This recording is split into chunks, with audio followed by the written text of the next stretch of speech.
जो राजनीतिक हालात देश के और देश के हैं, ऐसा प्रतीत होता है कि जगदेव बाबू ने जिन मूल्यों के लिए संघर्ष किया था, जिन परिस्थितियों में समाज के अंतिम पंक्ति के लोगों को जागृत कर और शोषकों के खिलाफ एक मजबूत आवाज देने का काम किया था। आज माननीय लालू प्रसाद जी ने उन्हीं के पद चिन्हों पर चलकर, जिन्हें हम जगदेव प्रसाद का विचार मानते हैं, माननीय लालू प्रसाद जी ने उन्हीं के पद चिन्हों पर चलकर 1990 में सत्ता संभालने के बाद समाज के अंतिम पंक्ति के लोगों को उन्होंने एड्रेस किया और उनकी समस्याओं, उनके अधिकारों के प्रति उन्हें सजग किया और उन्हें हक और हुकूक दिलाने का काम किया। और उतना ही नहीं, सबसे बड़ी उपलब्धि गरीबों के मुंह में आवाज़ देने की कोशिश देने का उन्होंने देने का काम किया। और यह आवाज़, इसी आवाज़ के लिए जगदेव बाबू लड़ते लड़ते शहीद हुए। जगदेव बाबू के विचारों की प्रासंगिकता अब फिर से दिखने लगी, क्योंकि जिस नारे को लेकर उसका विभिन्न शब्दों में हमारे पुरखे जननायक कर्पूरी ठाकुर, डॉक्टर राम मनोहर लोहिया अलग अलग शब्दों में उन्होंने उन्हीं चीज़ों की, उसी नारे की व्याख्या अलग अलग ढंग से की और उसको जनता के बीच रखा। आज बिहार से लेकर उत्तर प्रदेश तक इन बातों की चर्चा ही नहीं है, बल्कि जो लोग उन दिनों ठीक से इन बातों को समझ नहीं पाए थे, आज उसको गहराई से समझने की कोशिश। और यह आने वाले दिनों में 100 में 90 लोगों के अधिकारों की रक्षा के संदर्भ में एक अच्छा संकेत है। हम इस अवसर पर राज्य ही नहीं, देश के विभिन्न भागों से संदेश मिल रहे हैं, उससे हमारा मनोबल ऊंचा है और हम जगदेव बाबू के विचारों के प्रति राष्ट्रीय जनता दल हमेशा अग्रणी रूप से समर्पित रहा है। और महागठबंधन के विचारधारा, उसमें हम समझते हैं कि महती संख्या में जो 90% जगदेव बाबू के शब्दों में है, उनका विश्वास जग रहा है और पूरी तरह सॉलिडेरिटी बनता हुआ दिख रहा है। नहीं, परिवर्तन हुआ, लेकिन परिवर्तन के बाद फिर परिवर्तन करने की कोशिश हुई, सांप्रदायिक बातों को फैलाकर, भावनाओं को फैलाकर, और फिर से यथास्थितिवादी तत्वों ने अपनी जगह पर फिर पहुंचाने की कोशिश की। और यह कोशिश जनता के जागरूक होने पर ही नाकाम की जा सकती है। इसलिए ऐसा महसूस होता है कि उस नारे की प्रासंगिकता फिर से बन गई है और जनता महसूस कर रही है हर मोर्चे पर उसी विचार के लोग, जिनके बारे में जगदेव बाबू बोला करते थे 10% किसी न किसी रूप में उस पर कब्जा कर चुके हैं और आम आवाम उनके शोषण का विभिन्न तरह से शिकार है। दूसरा सवाल है, अभी आप बोले कि उसमें राजनीतिक संदेश दिया जाए, अभी तो आप बोले तो आप संदेश दिए कि 10% लोग दलाल, अब आगे क्या दिया जाए? मैं समझता हूँ कि उस 10% पर जो आप कन्फाइंड हैं, आपके शब्दों में, चाहे और भी कई लोगों ने उठाया इस सवाल को, 10% मैंने कहा कि जब अंग्रेज थे तो शोषक अंग्रेज थे और देश के लोग शोषित थे, उनको 10% कहा जाता था। जगदेव बाबू ने स्वतंत्रता आंदोलन में हिस्सा लिया और उसके बाद मैंने कहा कि अंग्रेजों के जो पिट्ठू थे, जिनको अंग्रेजों ने अपने शोषण की सत्ता सौंपी थी, वो अंग्रेजों के दलाल ही थे, इस वजह से उनको शोषण की सत्ता सौंपी गई थी। कमोबेश वही लोग, उन लोगों ने देश के बहुसंख्यक अवाम पर, 90% अवाम पर शोषण करने का काम किया।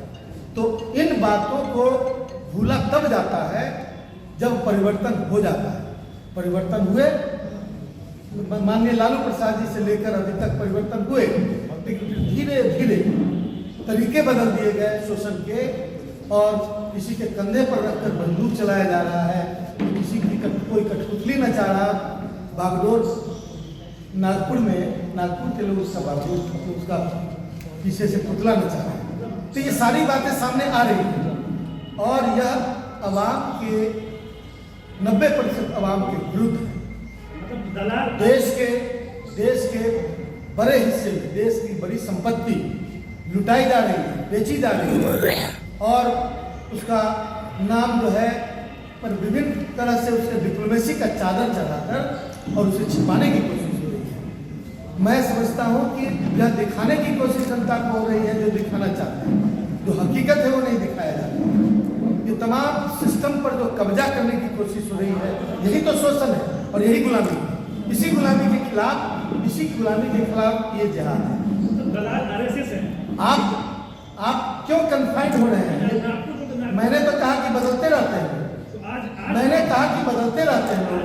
अंग्रेजों के समय जिन लोगों ने अंग्रेजों की मुखबिरी की, उसको आप क्या कहेंगे? वो भारत के रहने वाले तथाकथित आज के राष्ट्रभक्त जिसकी ठेकेदारी लेने की कोशिश कर रहे हैं। बाकी लोग क्या अंग्रेजों के साथ थे? जो राष्ट्रभक्त आज वो बन रहे हैं, ये देशभक्ति और राष्ट्रभक्ति का ठेका लेने वाले लोग, तो मैं नहीं कह रहा कि 100%, लेकिन ऐसे अधिकांश लोग की मानसिकता वही, इसी मानसिकता के खिलाफ ये लड़ाई है। या किसी जाति या किसी धर्म या किसी व्यक्ति के खिलाफ नहीं, राष्ट्रभक्ति करने वाले लोग दलाल हैं। मैं पूछ रहा हूँ कि ये जो डिबेट आप कर रहे हैं, ऐसा प्रतीत होता है कि किसी खास पार्टी और व्यक्ति की तरफ से डिबेट कर रहे हैं। मैं कह रहा हूँ बार बार कि अंग्रेजों के समय अंग्रेज जो थे शोषक थे, और उसके बाद उनके दलालों के हाथ में शोषण की सत्ता चली गई। वो दलाल किसी रूप में बदलते रहते हैं। तो फिर इस पर इतना डिबेट क्यों? अब क्यों नहीं डिबेट कर रहे हैं कि 15 लाख रुपए कहाँ गए? क्यों नहीं डिबेट कर रहे हैं कि 16 करोड़ नौकरी कहाँ गया, अब रोजगार कहाँ गया? डिबेट का विषय ये होना चाहिए, और डिबेट का विषय भटका कर लोगों के आंख पर पर्दा डालने की कोशिश मत करे ये लोग। और ये लोग एजेंसी तय कर रहे हैं। पब्लिक में जनता का जो विल एंड विश है वो जाना चाहिए। जनता क्या चाहती है, देश में क्या हो रहा है, क्या बीत रहा है। रेलवे बिक गया, एयरलाइंस बिक रहा है, वो जनता के पास क्यों नहीं जा रहा है? नहीं तेजी हम लोग का बस इतना ही जानना चाहते हैं कि ये जो 10% लोग आज की तारीख में कौन है? 10% लोग आज की तारीख में वही लोग हैं जो लोग शोषक थे, जो रूप बदलकर आप क्यों नाम पर जा रहे हैं? कोई एक आदमी हो तब तो नाम बताया। यह एक व्यवस्था है, यह सामने में कुछ और दिख रहा है। प्रधानमंत्री मैं वही बता रहा हूँ, ये तमाम वैसे संगठन हैं, ये संगठन के लोग हैं जो उस मानसिकता के हैं, जो जगदेव बाबू के विचारों के खिलाफ साजिश करते रहे। इस व्यवस्था में कहीं न कहीं सरकार की आती है और सरकार में आप भी शामिल है, तो क्या इस व्यवस्था में बिहार में तो जगदेव बाबू के विचारों की सरकार है, जो उनके विचारों की सरकार थी चली गई। और अखिलेश यादव को राम विरोधी, हिंदू विरोधी बताया गया है और कहा गया है, बीजेपी के नेताओं की तस्वीर लगी जिसमें ये कहा गया है कि हम लोग राम को मानते हैं और दूसरे धर्म का भी सम्मान करते हैं, लेकिन ये लोग हिंदू धर्म का अपमान करते हैं, बाकी सबका सम्मान करते हैं। धर्म किसी की बपौती नहीं है। धर्म एक ऐसी व्यवस्था है जिसमें किसी का भी आस्था हो सकती है, विश्वास हो सकता है, मानने के अलग अलग तरीके होते हैं। इसी हिंदू धर्म की बात जो कर रहे हैं, एक राम मात्र सिंबल नहीं है। राम की पूजा हम मन में करते हैं, घट घट में राम, इस बात को भूल जाते हैं ऐसा बोलने वाले लोग। रोम रोम में राम, घट घट में राम, मूर्ति में सिर्फ राम नहीं होते। विरोध तो उन बातों का होता है कि जो पोंगापंथी व्यवस्था धर्म के मामले में स्थापित करने की कोशिश हुई और उसे और मजबूत करने की कोशिश हो रही है, इस बात का विरोध है। इसने कहा कि अपमान विश्लेषण नहीं होता है।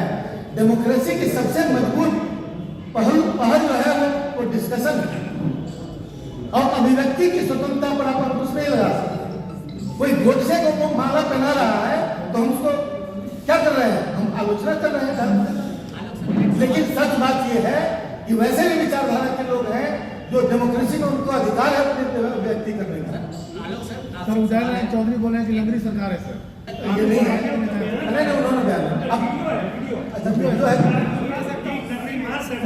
अच्छा आप पहले बता दीजिए कोई किसी आप भावना की बात, भावना की बात क्यों डिस्कशन कीजिएगा उस पर उनसे, लेकिन ये भावना की बात है, सबकी भावना है कि यह एक समाजवादी सोच की प्रजातांत्रिक सरकार है और जनता के कंसर्न को प्रायोरिटी पर रखती है। और उसमें किसी भी पार्टी में जो महात्मा गांधी का आज शहादत दिवस है, महात्मा गांधी के मूल्यों की स्थापना, मूल्यों का जो एक अवमूल्यन करने की कोशिश की जा रही है।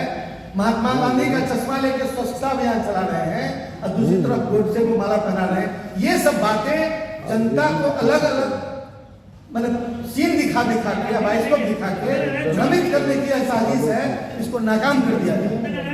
पार्टी के राष्ट्रीय उपाध्यक्ष उदय नारायण चौधरी का ऑथेंटिक ये पार्टी के प्रवक्ता ही ना अधिकृत बयान देंगे, नहीं देंगे, नेता हमारे देंगे, राष्ट्रीय अध्यक्ष देंगे। अब मानिए देखिए क्वालिटी से कम्प्रोमाइज नहीं, अंतर्राष्ट्रीय गुणवत्ता की टाइल्स, सैनिटरी वेयर और बाथ फिटिंग्स उत्पादों के लिए एक बार मौका देकर देखें। श्री इंटरप्राइजेज, सेरा टाइल्स, दिग्गी कला, हाजीपुर।